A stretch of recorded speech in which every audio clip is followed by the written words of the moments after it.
1969. A young farmer in Colorado woke up one morning and found half his corn crop destroyed. It was the only money he had, the only thing standing between his family and a very hard winter. He drove to the film set next door to ask for help. They turned him away. He came back. They turned him away again. The third time, they handed him an insult disguised as a check.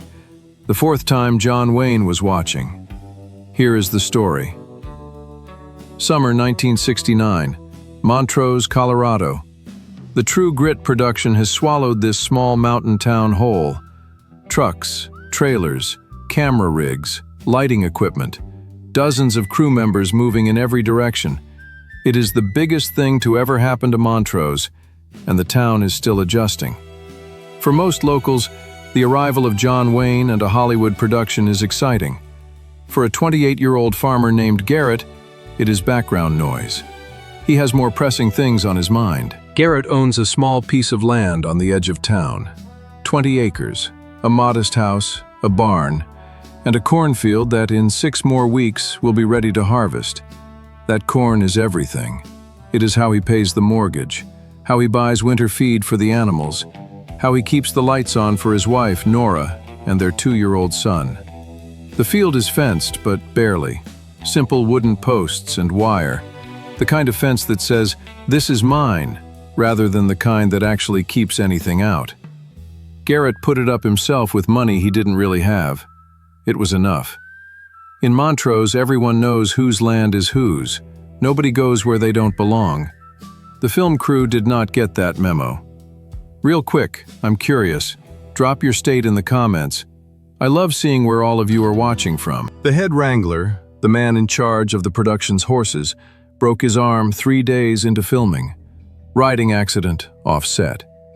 He was taken to the hospital in Grand Junction and wouldn't be back for 2 weeks. The crew members left to manage the horses had no idea what they were doing. They assumed horses were like cars. Park them somewhere and they stay put. So every evening after the day's shooting ended, they herded the horses into a holding area near the edge of the production lot, latched the gate, and went to dinner. Nobody told them that horses can open a poorly latched gate with their nose. That night, 12 horses quietly let themselves out, walked 300 yards across open ground, found Garrett's cornfield, and spent the next several hours doing what horses do when they encounter tall, ripe corn in the dark. By morning, nearly half the field was gone, eaten flat, trampled into the dirt. Rows that had been chest-high the evening before were crushed and ruined. John Wayne is sitting outside his trailer with his morning coffee when the commotion on the far edge of the lot catches his eye. He watches the crew scramble to retrieve the horses, watches them lead the animals back through the gate as if nothing significant has happened. He sees for a moment the ruined cornfield beyond the fence. He can see that something is wrong with it. But the horses are not his department. The land is not his land. Wayne finishes his coffee, goes to makeup, gets ready for the day's work. Some things are not your problem. Garrett learns what happened from his neighbor, who drives past on his way into town and nearly crashes his truck at the sight of the cornfield. He turns around immediately and goes to find Garrett. Garrett drives to the production lot, parks outside, walks to the gate and asks to speak with whoever is in charge. An assistant production coordinator, a young man in his mid-20s who has been awake since 4 in the morning and has no patience left, tells Garrett that the production manager is unavailable, that they are aware of the situation, that it will be handled, that Garrett should leave his name and someone will be in touch. Garrett leaves his name, drives home, tells Nora. They sit at the kitchen table and try to figure out the math. It doesn't work out. He comes back the next day. This time he specifically asks for the production manager by name. The same assistant tells him the production manager is in the middle of a shooting day and cannot be interrupted. Garrett asks when he can come back. The assistant says he'll pass the message along. From across the lot, Wayne notices the man at the gate again, the same man as yesterday. He watches the assistant speak to him, watches the man nod slowly, turn, and walk back to his truck. Wayne goes back to work, Still not his problem. 3 days pass, nothing happens. No call, no letter, no check. Garrett drives back to the lot on a Thursday morning.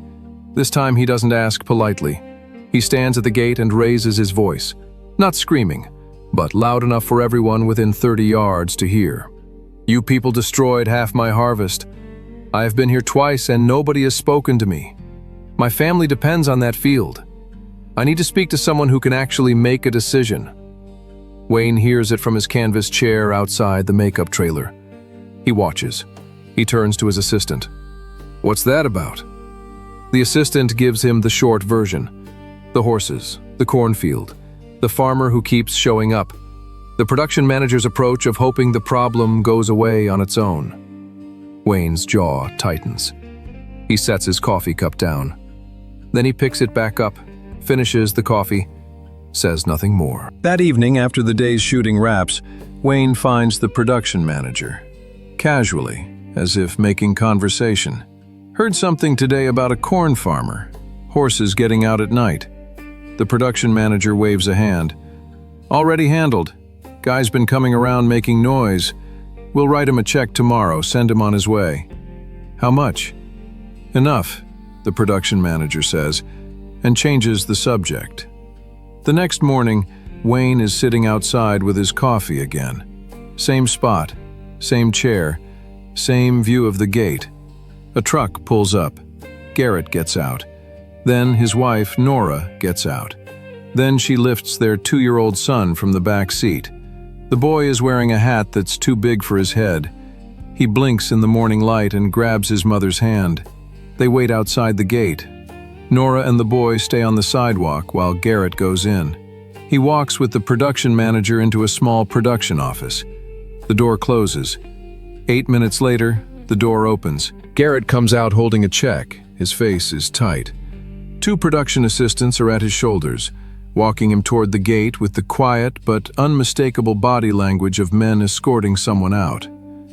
Garrett stops walking, looks at the check, then looks up. "This is not even a quarter of what I lost." His voice is controlled, but barely. "We're talking about my family's income, my boy's food on the table this winter. And you're handing me this?" One of the assistants takes his arm. "Sir, that's the offer. If you'd like to dispute it further, you're welcome to." "You know what they told me in there?" Garrett's voice rises. He can't stop it now. "They said if I don't like it, I can sue the horses. Sue the horses. That's what they said to me." He pulls his arm free. "You people are unbelievable. You ride in here with your trucks and your cameras and you ruin what took me months to grow, and you treat me like I'm the problem." He's being walked backward toward the gate. His voice is cracking now, not from sadness but from something harder. Humiliation. From across the lot, John Wayne stands up. He walks without hurrying. That slow, deliberate stride. Chest forward, shoulders back. Every person in his path moves without being asked. He reaches the gate, stops in front of the 2 production assistants. They go still. Wayne looks past them, at Garrett. The man's face is flushed. His shirt is untucked from the struggle. Nora has come forward from the sidewalk, her hand on her son's shoulder, watching her husband with wide, uncertain eyes. "Give us a minute," Wayne says to the assistants. Quiet. Final. They step back. Wayne looks at Garrett, then at Nora. Then he reaches over and lifts the boy from his mother's arms in one easy motion, settling the child against his side like he's done it 1,000 times. The boy stares up at this enormous man with the same startled curiosity that all 2-year-olds have for something they've never seen before. Wayne raises an eyebrow at him. The boy grabs a fistful of Wayne's collar. "Tell me what happened," Wayne says to Garrett. "All of it, from the beginning." Garrett tells him. Every trip to the gate, every brush off, every promise that went nowhere. The check with the number on it that doesn't come close to covering what was lost. The comment about suing the horses. Wayne listens, doesn't interrupt once. When Garrett finishes, his jaw is set. He's steadier now. Something about being listened to has done that. "You got a piece of paper?" Wayne asks his assistant, who has appeared at his elbow. A notepad appears. "Write down your address," Wayne tells Garrett, "and give me the check." Garrett hesitates for only a second. Then he hands it over. Wayne hands it to his assistant without looking at it. "Don't worry about this," Wayne tells Garrett. "I'll handle it." He hands the boy back to Nora, shakes Garrett's hand once, firmly, nods at Nora. Garrett opens his mouth, closes it, nods. He doesn't quite know what has just happened, but something about the handshake tells him it's real. He takes his family home. From 20 feet away, the set photographer lowers his camera. He got the shot 3 minutes ago. Wayne with the boy on his hip, Garrett standing beside him with that raw, barely controlled expression on his face. The morning light behind them, the ruined field visible in the distance. He didn't plan to be there. He was just doing his job, documenting the day. But you learn to raise the camera when you see something worth keeping. Wayne walks directly to the production manager's office. He doesn't knock. The production manager looks up from his desk, surprised. Wayne closes the door behind him. "The farmer," Wayne says. "The one whose corn your horses ate." "Duke, you gave him a check that insults him, and you told him to sue the horses. Are those the words you used?" The production manager has the good sense not to smile. "These situations are complicated," he starts. "Liability, insurance, you have to understand the—" Wayne puts his hand flat on the desk. Not a slam, just a placement. Deliberate and final. "Cash," Wayne says. "Today." "Duke, I can't just—" "How much did you offer him?" The production manager says the number. Wayne looks at the ceiling for a moment, then looks back. 10 times that. Cash. Now. That's— The production manager stops himself, looks at Wayne's face, starts again. "That's a lot of money for a—" "That man drove to this gate 4 times, Wayne says. 4 times. He came here 4 times before anyone treated him like a human being. 10 times. Cash. Now." A long silence. The production manager opens his desk drawer. Wayne walks out of the office with an envelope. The set photographer is waiting outside, holding a photograph. The Polaroid has developed in the last 20 minutes. Wayne takes it, holds it at arm's length. The boy in his arms, round-faced and squinting in the morning light. Garrett beside him, jaw set, eyes hard, still carrying everything the day had thrown at him. Wayne turns the photograph over, borrows the photographer's pen, writes in that large, slanted hand, "Funny way to meet. Sorry it took so long. Hope this covers some of the damage. Take care of the little one. Duke." He hands the photograph to his assistant, then the envelope. "Find that address. Take these to him today." Wayne walks back toward the set. The production manager's office door is still closed. Here's the thing about power. Most people who have it use it to protect themselves. They build walls. They hire people to say no for them. They let the small problems pile up on someone else's doorstep and call it efficiency. John Wayne had more power in that Colorado town in 1969 than almost any man alive. He could have walked past that gate every morning for 6 more weeks and never thought twice about the man on the other side of it.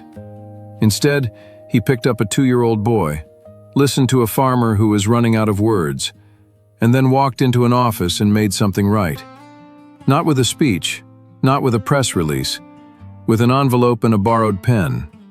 I appreciate every single one of you who sticks around to hear these stories. If this one got to you, pass it along. Share it with someone who could use the reminder that one person with a straight spine can still change the outcome. And if you haven't subscribed yet, come on, what are you waiting for? We've got plenty more Duke stories to tell. As you know, they don't make men like John Wayne anymore.